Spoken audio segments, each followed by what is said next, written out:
Buenos días, buenas tardes. Esto depende de la hora que se esté viendo el video. El compañero Gustavo y un servidor tenemos la oportunidad de presentar lo siguiente. Esto es un pequeño repaso sobre los temas que se han estado viendo en la tercera unidad, en lo que corresponde a los aminoácidos, péptidos y las proteínas, esperando que se pueda recordar los conocimientos previamente adquiridos por cada uno de nosotros y por nuestra cuenta. Los aminoácidos son moléculas que se combinan para formar proteínas. Los aminoácidos y las proteínas son los pilares fundamentales de la vida. Cuando las proteínas se digieren o se descomponen, los aminoácidos se acaban. El cuerpo humano utiliza aminoácidos para producir proteínas con el fin de ayudar al cuerpo, para descomponer los alimentos, para crecer, reparar tejidos corporales, llevar a cabo muchas otras funciones corporales. El cuerpo también puede usar los aminoácidos como una fuente de energía. Sin embargo, los aminoácidos se clasifican en tres grupos: los aminoácidos esenciales, los aminoácidos no esenciales y los aminoácidos condicionales. Los aminoácidos esenciales no los puede producir el cuerpo. En consecuencia deben provenir de los alimentos. Los 9 aminoácidos esenciales son histidina, isoleucina, leucina, lisina, metionina, fenilalanina, treonina, triptófano y valina. Por otro lado, los aminoácidos no esenciales. Lo no esencial significa que nuestros cuerpos pueden producir el aminoácido, aun cuando no lo obtengamos de los alimentos que consumimos. Los aminoácidos no esenciales incluyen alanina, arginina, asparagina, ácido aspartico, cisteína, ácido glutámico, glutamina, glicina, prolina, serina y tirosina. También los aminoácidos condicionales. Por lo regular no son esenciales excepto en momentos de enfermedad y estrés. Los aminoácidos condicionales incluyen arginina, cisteína, glutamina, tirosina, glicina, ornitina, prolina. Usted no necesita ingerir aminoácidos esenciales y no esenciales en cada comida, pero es importante lograr un equilibrio de ellos durante todo el día. Una dieta basada en un solo producto no será adecuada, pero ya no nos preocupemos por emparejar proteínas, como con los frijoles y el arroz, en una sola comida. En lugar de esto, ponemos atención en qué tan adecuada es la dieta en general durante todo el día.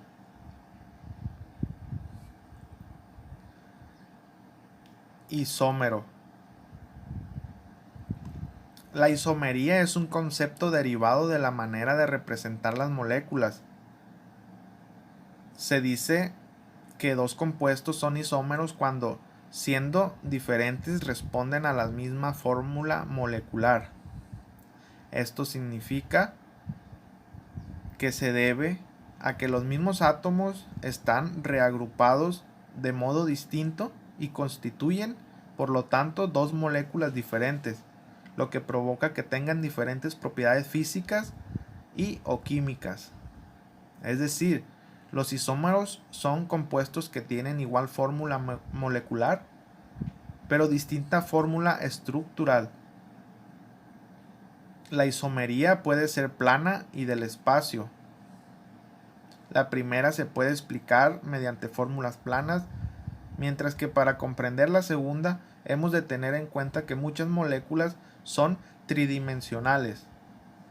Por eso se puede distinguir entre dos grupos básicos de isomería. estructural y o espacial. Y los aminoácidos tienen un comportamiento o son isómeros. Bueno, el comportamiento anfotero se refiere a que en disolución acuosa los aminoácidos son capaces de ionizarse dependiendo del pH, como un ácido cuando el pH es básico, como una base cuando el pH es ácido, o como un ácido y una base a la vez cuando el pH es neutro. En este último caso, adoptan un estado dipolar iónico conocido como zwitterion. El pH en el cual un aminoácido tiende a adoptar una forma dipolar neutra se denomina punto isoeléctrico. La solubilidad en agua de un aminoácido es mínima en su punto isoeléctrico. Tenemos tipos de aminoácidos. Aminoácidos alifáticos son polar e hidrofoba.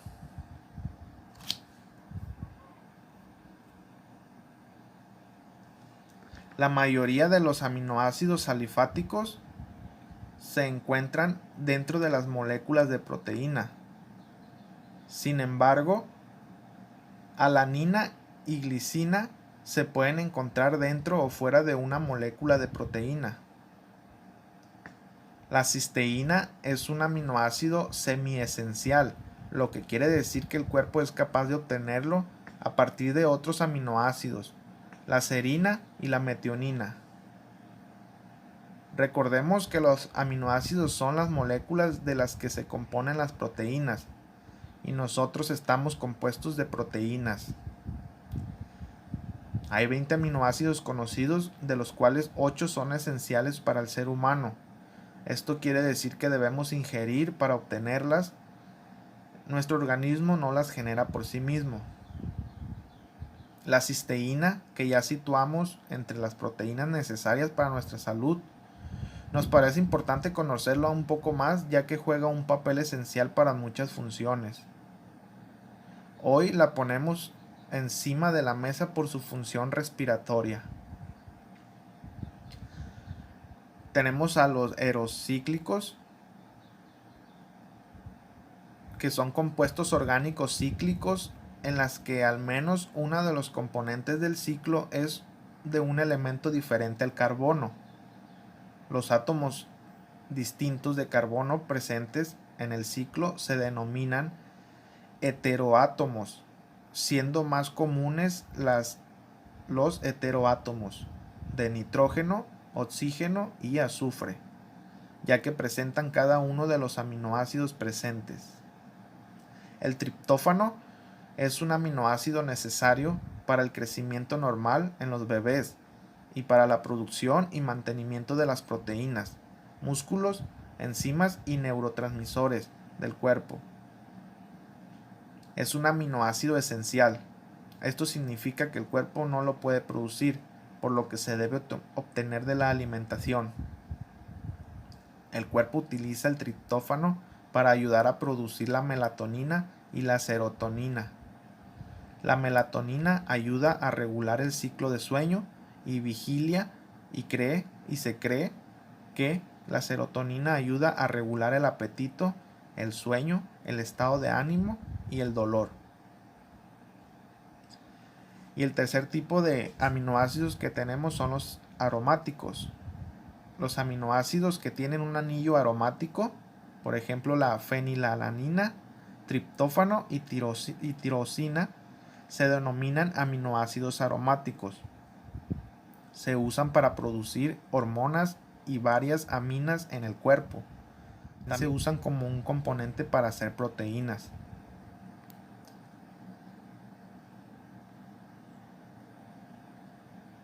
Bueno, el enlace peptídico es la unión de dos o más aminoácidos mediante enlaces amida que se originan los péptidos.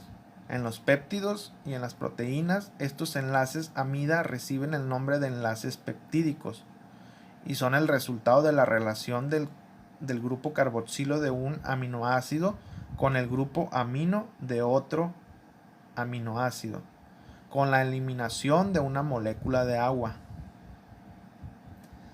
En el enlace peptídico, se representa normalmente como un enlace sencillo. Sin embargo, posee una serie de características que lo aproximan más a un doble enlace, como el nitrógeno es menos electronegativo que el oxígeno. El enlace carbono-oxígeno tiene un 60% de carácter de doble enlace, mientras que el enlace carbono-nitrógeno tiene un 40%. Por tanto, los enlaces carbono-oxígeno y nitrógeno-carbono del enlace peptídico tienen características intermedias entre el enlace sencillo y el enlace doble. De hecho, las distancias interatómicas medidas en los enlaces carbono-oxígeno y carbono-nitrógeno son intermedias entre las del enlace sencillo y el doble enlace. Esta disposición atómica está estabilizada por resonancia, de forma que los 6 átomos implicados en la formación del enlace peptídico están contenidos en el mismo plano.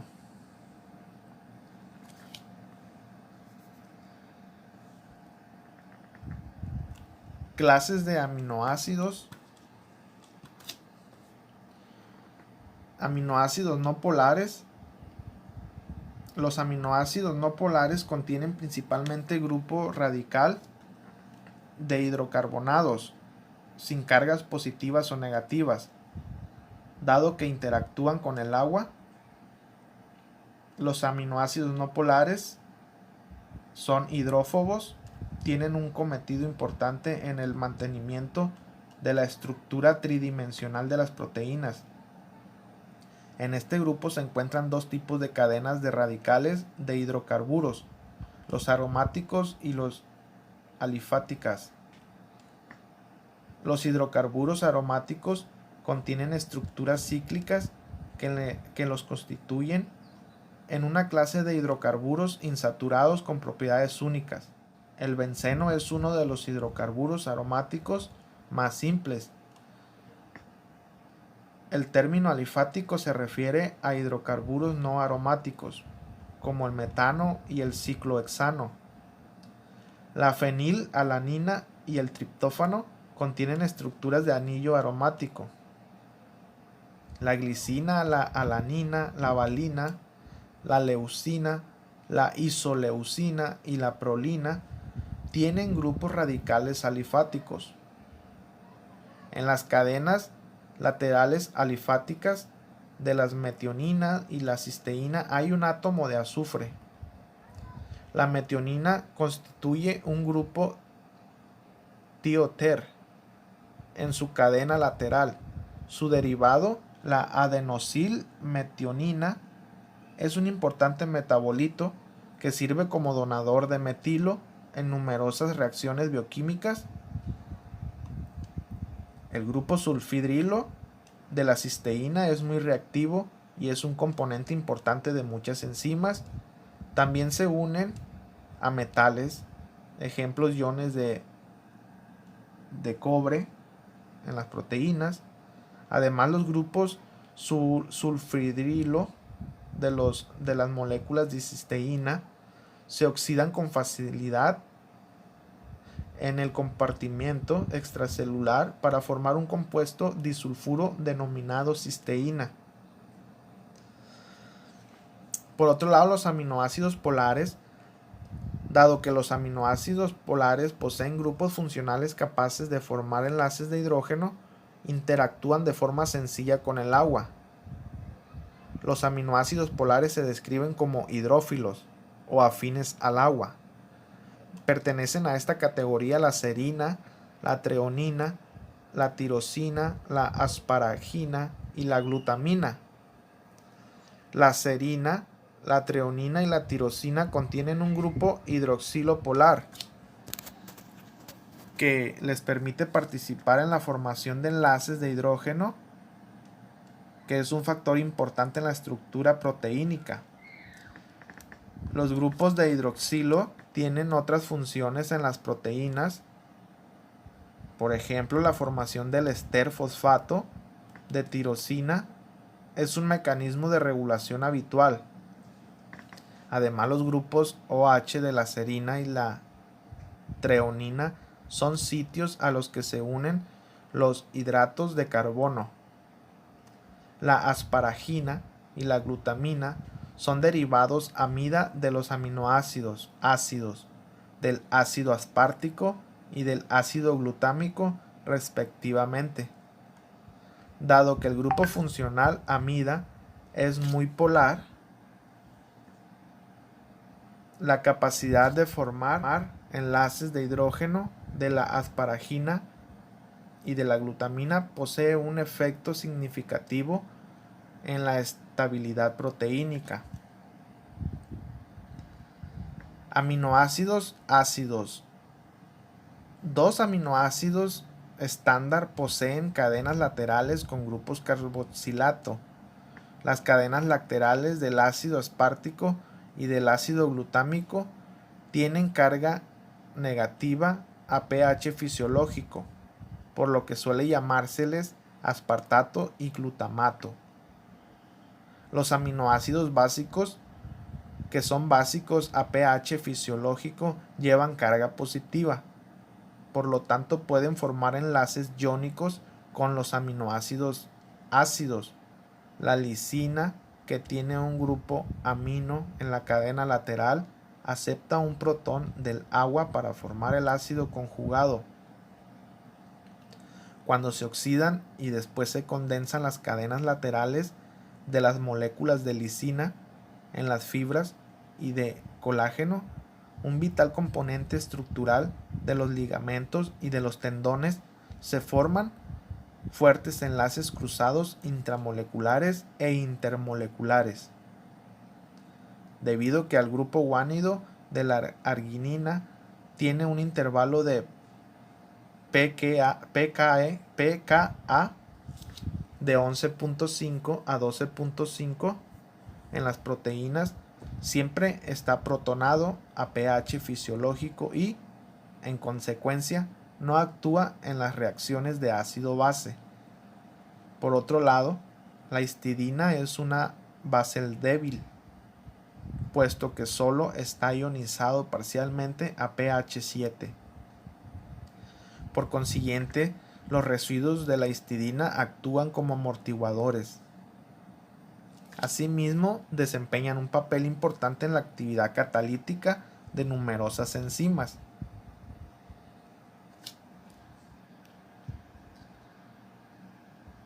Los aminoácidos con actividad biológica, además de su función principal como componentes de la proteína, los aminoácidos poseen muchas otras funciones biológicas. Algunos ejemplos son que numerosos aminoácidos o sus derivados actúan como mensajeros químicos. Por ejemplo, la glicina, el glutamato, el ácido y aminobutírico, un derivado de la glutamina, y la serotonina y la melatonina, derivados del triptófano. Esto quiere decir que son neurotransmisores, sustancias liberadas por una célula nerviosa que influyen sobre la función de una segunda célula nerviosa o sobre una célula muscular. La tiroxina, un derivado de la tirosina que se produce en la glándula tiroides de los animales, y el ácido indolacético, un derivado del triptófano que se encuentra en las plantas. Estas son hormonas, moléculas de señalización producidas en una célula que regulan la función de otras células. Otro ejemplo de una función biológica son que los aminoácidos son precursores de diversas moléculas complejas que contienen nitrógeno. Entre los ejemplos se encuentran las bases nitrogenadas que componen a los nucleótidos y los ácidos nucleicos, el grupo orgánico que contiene el hierro necesario para la actividad biológica de varias proteínas importantes, y la clorofila, un pigmento de importancia crucial en la fotosíntesis. También tenemos que son numerosos los aminoácidos estándar y no estándar que actúan como intermediarios metabólicos. Por ejemplo, la arginina, la citrulina y la ornitina son componentes del ciclo de la urea. La síntesis de urea, una molécula que se forma en el hígado de los vertebrados, es la principal o el principal mecanismo para eliminar los desechos nitrogenados.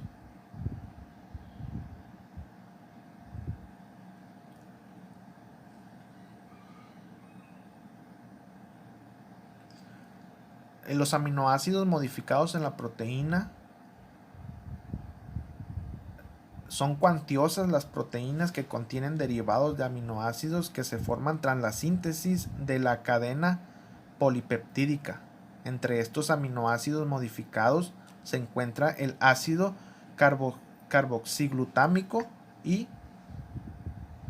que es un residuo de aminoácido que se une al calcio, que se encuentra en la protrombina, una proteína utilizada en el proceso de coagulación de la sangre, la hidroxiprolina y la 5-hidroxilisina son componentes estructurales importantes del colágeno, la proteína más abundante del tejido conjuntivo. Suele utilizarse la fosforilación de los aminoácidos que contienen grupos hidroxilo, como la serina, la treonina y la tirosina, para regular la actividad de las proteínas. Por ejemplo, la síntesis del glucógeno está muy restringida cuando la enzima sintetasa de glucógeno está fosforilada.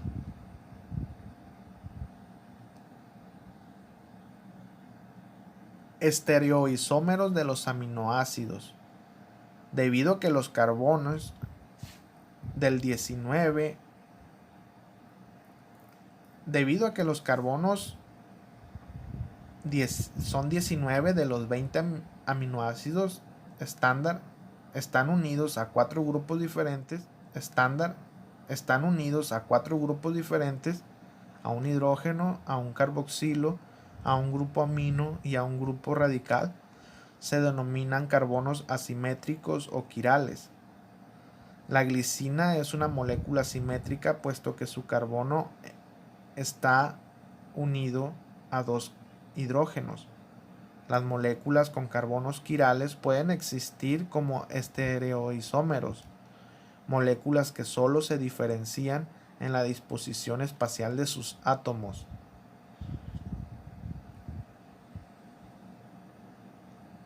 El gliceraldehído es el compuesto de referencia para los isómeros ópticos. Un isómero del gliceraldehído desvía el haz de luz en el sentido de las manecillas del reloj y se denomina dextrógiro. El otro isómero del gliceraldehído denomina levógiro, que se distingue por el signo negativo. Desvía el haz en la dirección opuesta en el mismo grado. A los isómeros ópticos se les suele denominar L, que es como izquierdo, y D como que es diestro, para indicar la similitud de la disposición de los átomos alrededor de un carbono asimétrico de una molécula con la de los átomos alrededor del carbón asimétrico de cualquiera de los isómeros de gliceraldehído. Titulación de los aminoácidos. Debido a que los aminoácidos contienen grupos ionizables, la forma iónica predominante de estas moléculas en soluciones depende del pH. La titulación de aminoácidos ilustra el efecto del pH sobre su estructura. La titulación también es una herramienta útil para determinar la reactividad de cadenas laterales de los aminoácidos. Considérese que la alanina, un aminoácido sencillo que tiene 2 grupos titulables, durante la titulación con una base fuerte como el hidróxido de sodio. La alanina pierde 2 protones de forma escalonada en una solución muy ácida. Casi todas las moléculas de alanina se encuentran en la forma en la que el grupo carboxilo no esté cargado. En esta circunstancia, la carga neta de la molécula es positiva, debido a que el grupo amonio está protonado. Si se reduce la concentración de hidrógeno positivo, el grupo carboxilo pierde su protón y se transforma en un grupo carboxilato con carga negativa. Es un ácido poliprótico. Los primeros protones que se pierden son del grupo con el pK menor. Una vez que el grupo carboxilo ha perdido su protón, la alanina no tiene carga neta y es eléctricamente neutral. El pH al que se produce esto se denomina punto isoeléctrico.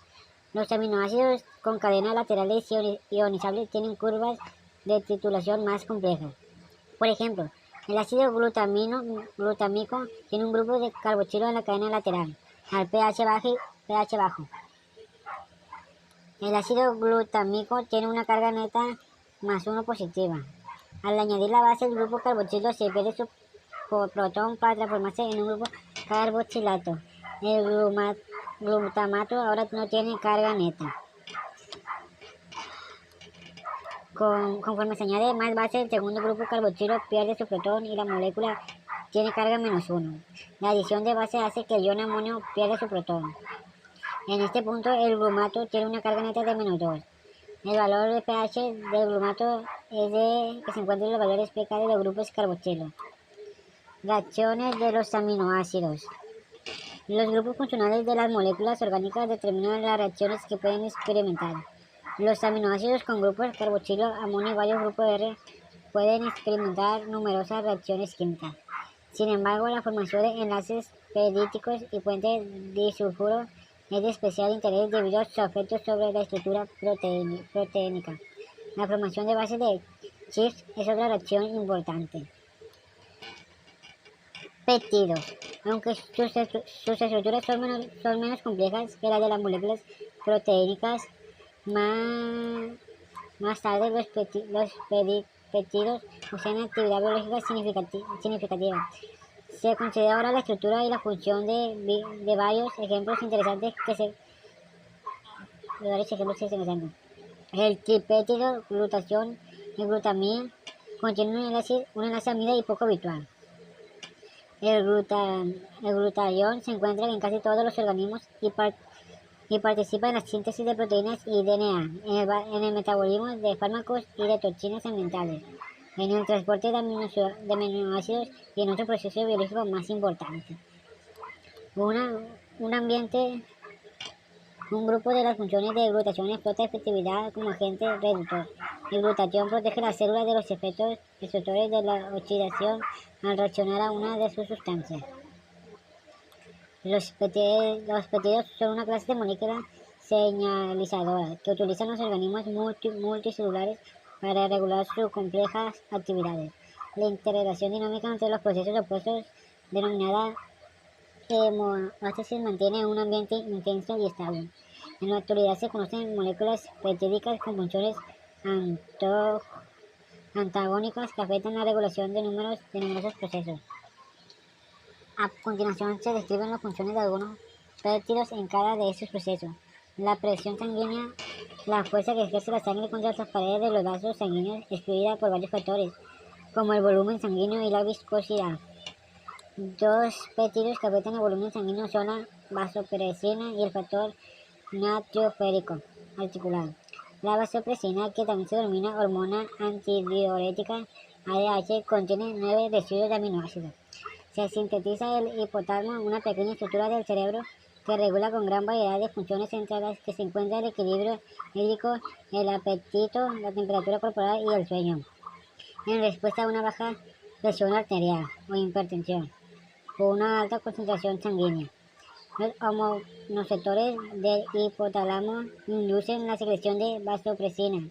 Esta hormona estimula la reabsorción de agua entre los riñones, iniciando un mecanismo de traducción de señales que inserta agua por los conductos de agua en la membrana de los tubos renales. Entonces el agua influye a favor de sus gradientes de concentración por las células de los tubos de regreso a la sangre. La estructura de La estructura de vasopresina es notable similar a la de otro grupo peptídico producido en el hipotálamo llamado oxitocina, la molécula de señal que estimula la secreción de la leche por las glándulas mamarias durante la lactación. La oxitocina que se produce en el útero estimula la concentración de músculo uterino durante el parto, dado que el ADH y la oxitocina tienen estructuras semejantes. No es sorprendente que las funciones de las dos moléculas se solapen. La oxitocina tiene una actividad antidiurética ligera y vasopresina tiene cierta actividad de tipo de oxitocina. El factor neurotrófico articular, ANP, es un peptídico producido por las células especializadas del corazón como respuesta al estiramiento y del sistema nervioso que estimula la disolución de orina, un efecto opuesto al de la vasopresina. A la ANP ejerce su efecto en parte aumentando la eliminación de DNA+, un proceso que incrementa la eliminación de agua e hirviendo la secreción renina por el riñón. La renina es una enzima que cataliza la información de angiotensina, una hormona que contrae los vasos sanguíneos. Las proteínas. Las proteínas son las moléculas orgánicas más complejas y abundantes de la célula viva y constituyen más del 50% del peso seco. Estas moléculas tienen una estructura básica similar. Están conformadas por cadenas de aminoácidos. Sin embargo, tienen una amplia gama de funciones en nuestro organismo. Dentro de estas funciones se encuentra alguna acumulada de actividad enzimática, tripsina, hidrolisa, ciertos péptidos, reguladoras como calmodulina, modulador intercelular unido al calcio, reserva, fermitina, almacén de hierro en el brazo, transporte, hemoglobina, transporte de oxígeno en la sangre de los vertebrados, etc.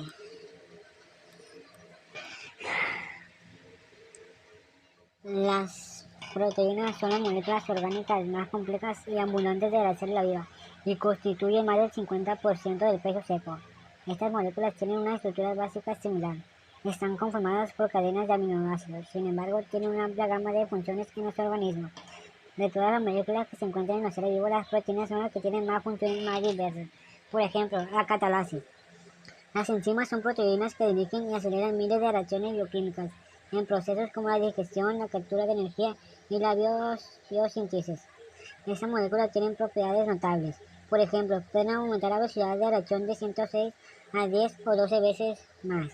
Pueden realizar estas proezas en condiciones de pH y temperatura moderadas, dado que pueden inducir o estabilizar intermediarios de las reacciones que estén forzando. Otra sería la estructura. Algunas proteínas proporcionan soporte. Las proteínas estructurales suelen tener más propiedades especializadas. Por ejemplo, el colágeno, el componente principal de los tejidos conjuntivos, y la fibrina, proteína de la seda, poseen una fuerza mecánica significativa. La elastina, una proteína semejante a la goma que se encuentra en las fibras elásticas, está presente en varios tejidos del organismo, por ejemplo en los vasos sanguíneos y en la piel. Para operar de forma adecuada debe ser elástico. Otro sería el movimiento. Las proteínas participan en todos los movimientos celulares. Por ejemplo, la actina, la tubulina y otras proteínas forman el citoesqueleto. Las proteínas de esta estructura son activas en la división celular, en la endocitosis, en la exocitosis y en el desplazamiento ameboide de la leucocitosis. En la defensa, una extensa variedad de proteínas son protectoras. En los vertebrados, por ejemplo, la queratina, una proteína que se encuentra en las células de la piel, ayuda a proteger al organismo contra los daños mecánicos y químicos. Las proteínas implicadas en la coagulación hemática, el fibrinógeno y la trombina impiden la pérdida de sangre cuando los vasos sanguíneos se lesionan. La regulación. La unión de una molécula hormonal o de un factor de crecimiento a los receptores en sus células diana modifica la función celular. Entre los ejemplos de hormonas peptídicas se encuentran la insulina y la glucagón. Ambos regulan la concentración sanguínea de glucosa. La hormona de crecimiento estimula el desarrollo y la división celulares, semilla del racimo. El transporte. Muchas proteínas actúan como moléculas transportadoras de moléculas de moléculas o de iones a través de las membranas o entre las células. Entre los ejemplos de proteínas de membrana están la bomba y el transportador de glucosa. Otras proteínas transportadoras son la hemoglobina, que lleva el CO2 a los tejidos de los pulmones, y las lipoproteínas, que transportan los lípidos del hígado y de los intestinos a otro órgano. La transferina y la ceruplasmina son proteínas séricas que transportan respectivamente el hierro y el cobre. Almacenamiento. Determinadas proteínas actúan como reservas de nutrientes esenciales. Por ejemplo, durante el desarrollo, la ovalbumina de los huesos de las aves y la caseína de la leche de los mamíferos son una fuente abundante de nitrógeno orgánico. Las proteínas vegetales, como la ceina, tienen una función semejante en la semilla que germina. Las estructuras de las proteínas se pueden describir en 4 niveles diferentes. Estructura primaria. En la secuencia de aminoácidos que conforman a la proteína, esta secuencia lineal de aminoácidos viene codificada por el material genético de un organismo. Esta secuencia de aminoácidos es la principal determinante de la propiedad de la molécula proteica. Determina la conformación tridimensional o forma que adoptará un medio dado. Estructura secundaria. Se refiere a la organización local de la cadena polipeptídica. El átomo de hidrógeno de un grupo amino y un átomo de oxígeno de un aminoácido diferente de la proximidad pueden formar enlaces de hidrógeno débiles, puentes de hidrógeno. Estos enlaces hacen que la cadena adquiera una configuración concreta, la cual puede tener la forma de una hélice alfa o una hoja plegada beta. Estructura terciaria. La cadena polipeptídica presenta un plegamiento que origina una configuración tridimensional compleja. Este plegamiento se debe a las interacciones químicas que existen entre aminoácidos concretos localizados en diferentes regiones de la cadena polipeptídica. La estabilización de estructuras se debe a los mayores enlaces débiles como puentes de hidrógeno que se establecen entre aminoácidos muy separados, e interacciones electrostáticas entre grupos laterales cargados y fuerzas de Van de Waals. Estructura cuaternaria. Está constituida por varias cadenas de polipéptidas unidas entre sí de manera covalente. La hemoglobina y la insulina son ejemplos de este tipo de estructura. En el caso de la hemoglobina, está constituida por 4 cadenas polipépticas diferentes, mientras que la insulina está formada por solo 2. Plegamiento. El plegamiento rápido y eficaz de los polipéptidos recién sintetizados en sus estructuras nativas muy específicas es una fase esencial de la transferencia de la información en los seres vivos. La relación directa entre la secuencia primaria de una proteína y su conformación tridimensional final, y por extensión su actividad biológica, se encuentra entre las suposiciones más importantes de nuestra bioquímica moderna, ya que se mencionó uno de los principales fundamentos de este paradigma, la serie de experimentos que realizó Christian Amundsen a fines de los años 1950. Él trabajó con la RNA, demostrando que en condiciones favorables de una proteína desnaturalizada puede replegarse a su estado nativo y biológicamente eficaz. Este descubrimiento surgió que podía predecirse la estructura tridimensional de cualquier proteína, y se comprende las propiedades físicas y químicas de los aminoácidos y las fuerzas que impulsan el proceso de plegamiento, las rotaciones de los enlaces, las consideraciones de la energía libre y el comportamiento de los aminoácidos en los ambientes acuosos.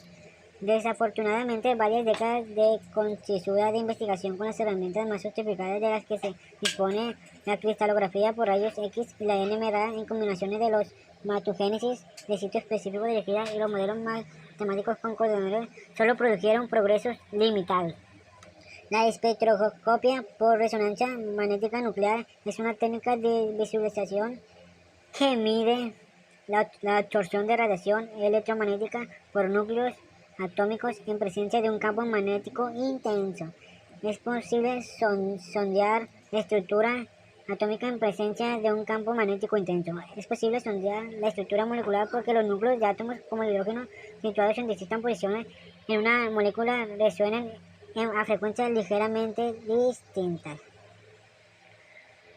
Las interacciones hidrófobas parecen ser una fuerza importante en el plegamiento. Además, las sustancias de aminoácidos introducidas de la forma experimental en determinadas proteínas revela que los cambios de los aminoácidos de la superficie en pocas ocasiones afectan a la estructura de la proteína. Por el contrario, las sustituciones de los aminoácidos dentro del centro hidrófobo suelen provocar variaciones estructurales importantes de la conformación. El modelo tradicional del plegamiento proteínico está limitado en la medida que las interacciones en las cadenas laterales de los aminoácidos fuerzan a la molécula a plegarse en su forma final. Las proteínas fibrosas. Las proteínas fibrosas o simplemente fibras son proteínas donde la longitud predomina sobre las otras dimensiones, gracias al predominio de un tipo de estructura proteica secundaria. Constituye una de las dos clases principales de proteínas junto con las proteínas globulares. La proteína fibrosa forma largos filamentos de proteína de forma cilíndrica. Las escleroproteínas tienen funciones estructurales o de almacenaje. Son típicamente inertes e insolubles en agua. Las escleroproteínas se forman como agregados debido a la hidrofobia de las cadenas laterales que sobresalen de las moléculas.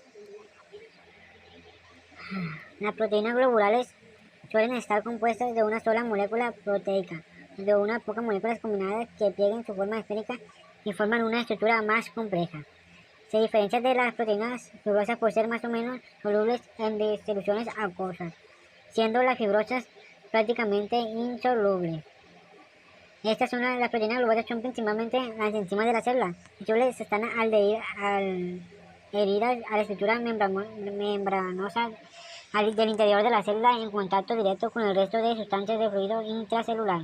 Catalizan reacciones químicas como la descomposición de la glucosa y sus componentes o la combinación de estos con oxígeno para formar dióxido de carbono y agua, proporcionando a la vez energía para el funcionamiento de las células. Amor mío, mi vida es toda un vacío sin ti.